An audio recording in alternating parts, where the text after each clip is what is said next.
صباح الخير بنات، كي دايرين؟ لاباس عليكم؟ كلشي بخير. واحد الحاجه من نتقاسمها معكم، تعلمتها بزاف واستفدت منها بزاف في هذه الحياه، وهي التغيير.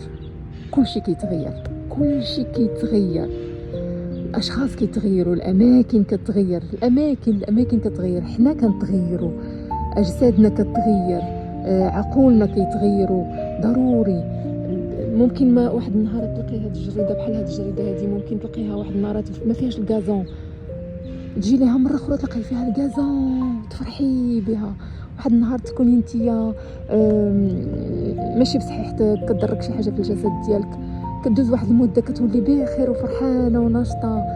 كلشي كيتغير، كلشي داكشي باش كنقول لكم البنات، جلسوا وعيشوا اللحظه، عيشوا غير اليوم، عيشوا غير الان فقط، حيتاش اصلا كاين غير اليوم، كاين غير اليوم. كاين اللي ممكن يصبح اليوم ميت، كاين اللي ممكن يصبح اليوم بقمه السعاده، كاين غير اليوم. يعني نوي النيه ديال اليوم، اشنو بغيتي تعيشي في هذا اليوم، اشنو بغيتي تكوني في هذا النهار، الناس اللي بغيتي تكوني معاهم في هذا النهار، كيفاش غادي تفرحي راسك، كيفاش غادي تهلاي في راسك.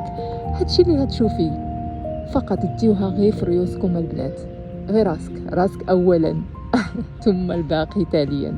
والله العظيم البنات، بحال عندك شي كتاب تاع الذكريات وبديتي تكتبي فيه حوايج زوينه، وعيشي اللحظه. راه ما حد كي كتركزي على اللحظه، على النهار بنهارو اللي كتعيشيه، كتكتبي فيه حوايج زوينين لانك مركزه عليه. اما الا تفكرتي الماضي وتخيلتي وتفكرتي المستقبل ومخلوعه منه، غتبقاي دائما ما عايشاش زوين.